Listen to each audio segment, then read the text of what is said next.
Thanks for having me. I lived here. Was it like 2000? Is it 2008? 2008, and so and I've been able to visit a couple of times since, but probably not to the Cumberland Arms, where I definitely would have come and done 10 by 10 and a few others. So thank you for having me. I don't want to disappoint you. You seem like nice people. I'm going to bring this over here like this. There we are. I've got a new one. Can I read you like a new thing? This is something that I wrote this week. Actually, it's a poem about blue, Alex, having done a poem about pink before. Be one of my pockets, there we go.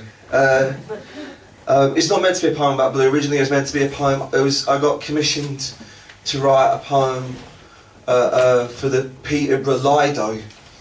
Do you know Peterborough's got a Lido? Yeah, it has, and someone met me they saw me in a cafe one day and they said, would you write a poem for the Lido? And I said yes, but I've never been to the Peterborough Lido, and actually I can't swim even, so, but I don't like to disappoint people. So I agreed to do it. So in the end, it's sort of I tried to relate to the Lido the only way I really could. So I wrote a poem which is it's just about blue rectangles. I'm reliably informed that this poem will just be broadcast over the tannoy system just during like a Sunday at the Lido over summer. I only wrote this like 2 days ago, so it's gonna be shit. You're gonna find out whether it's shit exactly the same time that I do. In fact, you're gonna find out about a second before I do, so I'm really gonna be following your lead on this. Attention, attention. This rectangle is blue. Please pay attention to the blue rectangle. You will naturally feel drawn towards it.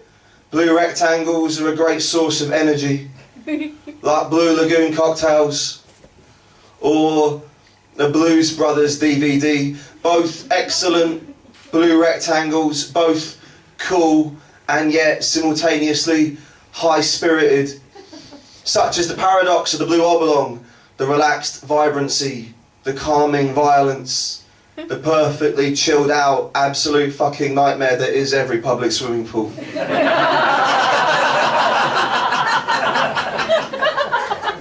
The alternating current of incandescent blue, it slips through our fingers like water.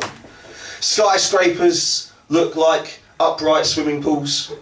The people floating in them, effortless, poetic. And yet go beneath the surface. Lots of people swearing at each other, getting sacked, etc.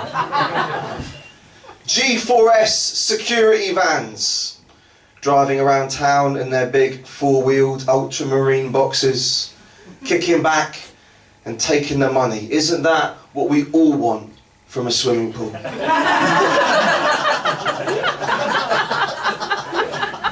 Nothing communicates the paradox of blue rectangles more than a highly successful security company with a notorious human rights record.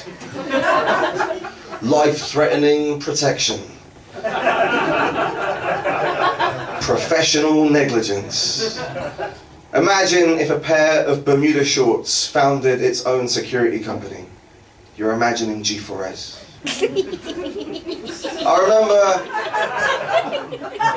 I remember my old Commodore 64.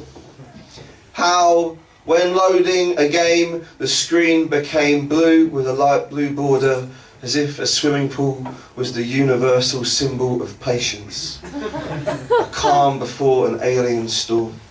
The artist Eva Klein invented their own shade of blue. Over 200 paintings of empty blue rectangles. They claimed every rectangle had its own spirit and sold each one at a different price.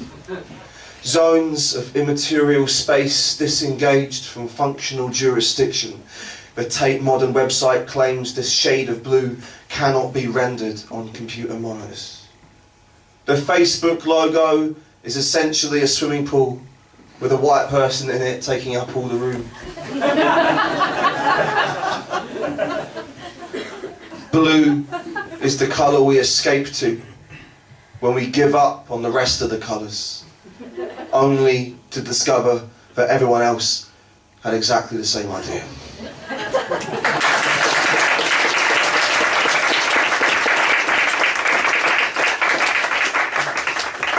It's very kind of you. I'm just going to do one. This is like one bit. It's quite like a long bit though, right? This is a bit that I originally did on my podcast. I'll do like a storytelling podcast. Comes out once a month. It's called Imaginary Advice. It's on iTunes. That's excellent. Thank you very much. That was a little human-like there. You see that? That was good. Chris, I like all your stuff. I do. I like all your memes. But I'm a lurker. I'm sorry. I should respond. Cool. Right. This is like a short story, and it's set over 6 fancy dress parties, probably all happening in the same summer. And so what I'm going to try and do is I'm going to try and read you the story, and I'm going to try and DJ the party at the same time. Let's see how this works.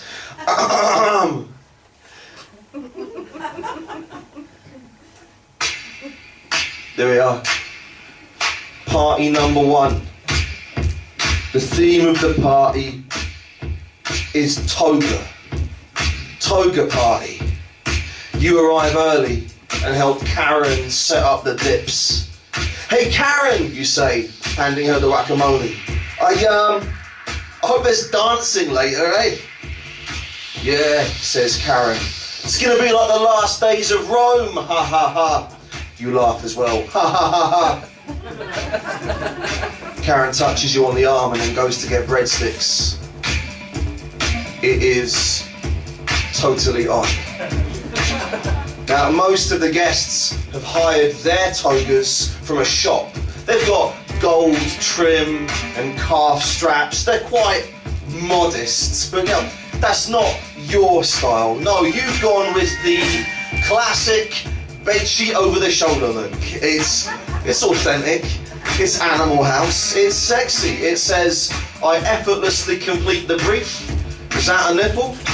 I hadn't even noticed. The party fills quickly, like a sexy bath.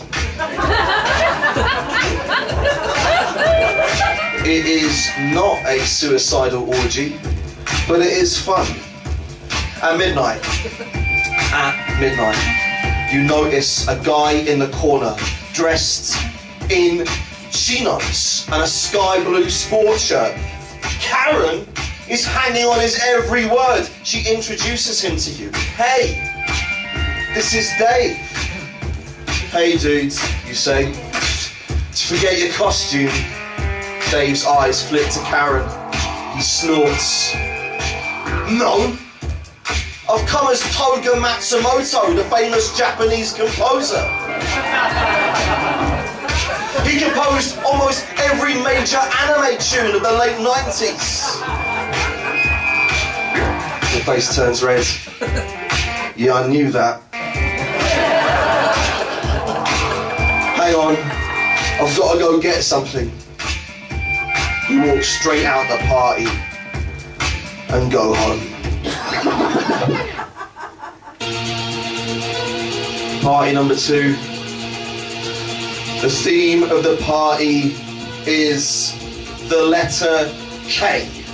Letter K party. Everyone must come dressed as something beginning with K. There's about 8 kings, 5 King Kongs, 2 King Kong Bundys. You have come as Chris Christopherson. Cowboy boots, tidy white beard, hair like you spent all day on the deck of a boat. Kate Middleton has already gone home with Kanye West, which means that you're focusing all of your attention on the girl dressed as Stanley Kubrick. She keeps playing the same song over and over and over and telling the crowds to dance more meaningfully. You ask her if she's saved any Beethoven for later. Both of your beards glow in the sugary UV light. You're already the toast of the party after you dispatched that creepy guy that was making inappropriate comments in the kitchen. It's still unclear whether he was Karl Lagerfeld, Immanuel Kant, or a character from the film Kingpin. Kubrick dedicates a song to you, Dust in the Wind by Kansas. You dance in front of her, seductively. At midnight, there is a ruckus at the door. It's Dave! Someone shouts. He's come dressed as potassium. You know, the chemical potassium. Because on the periodic table it looks... Yeah, I get it, you say.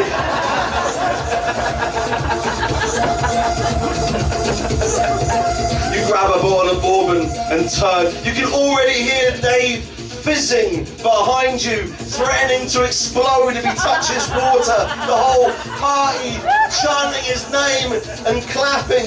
You sit in a bedroom and drink alone. Much, much later, someone pops their head in and asks you why you're dressed as Jeff Bridges.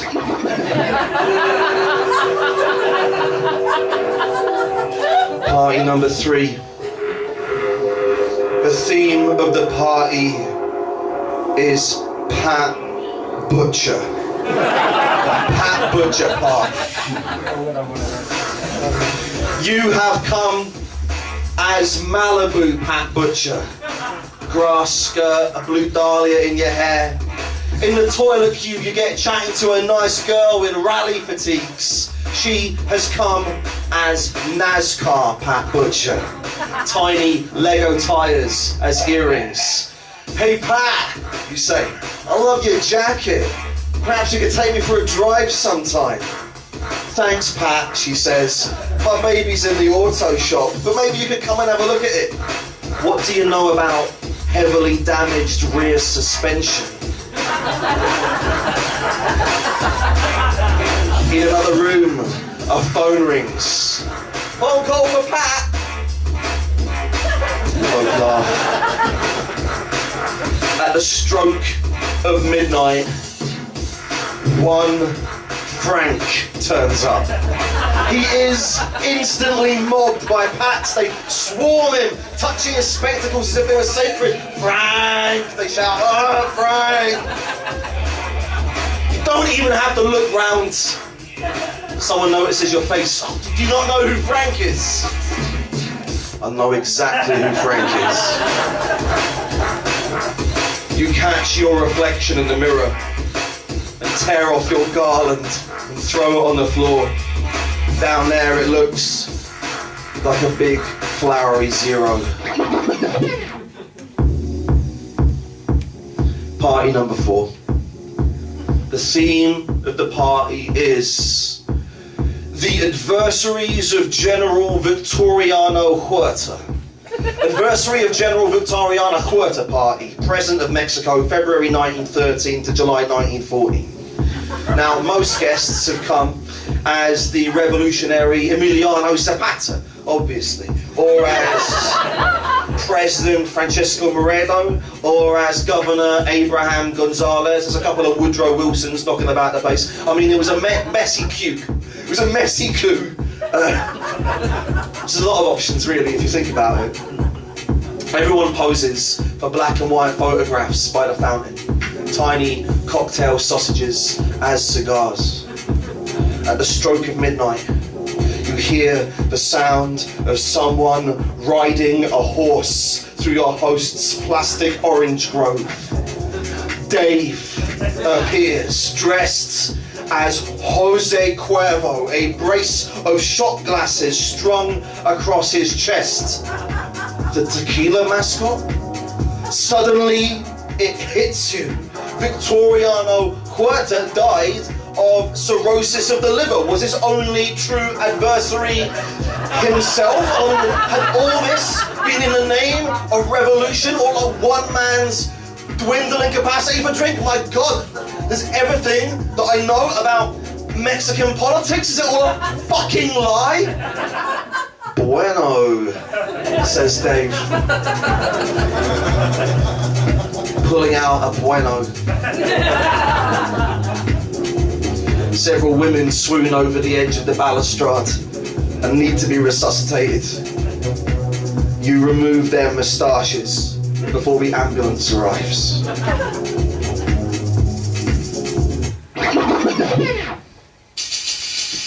Party number 5.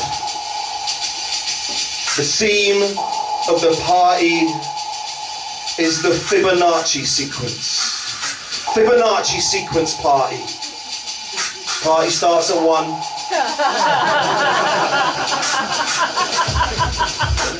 Goes on to 1, then 2, then 3, skips 4, then 5, skips 6 and 7, restarts at 8, skips 9 to 12, etc. Maths joke.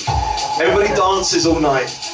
Harmonic intervals going up, melodic intervals going down.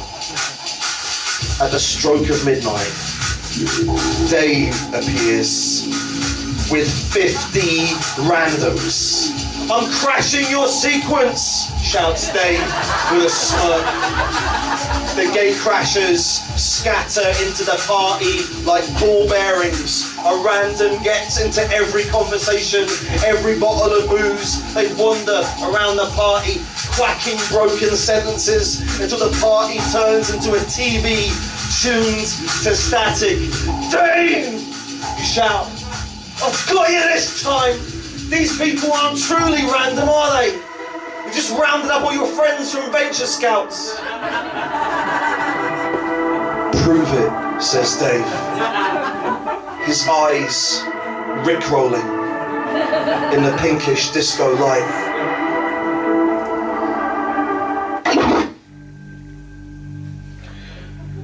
Party number 6. My party. The theme of the party is Dave. Dave party. Everyone must come dressed as Dave. The decor is Dave. The music is Dave.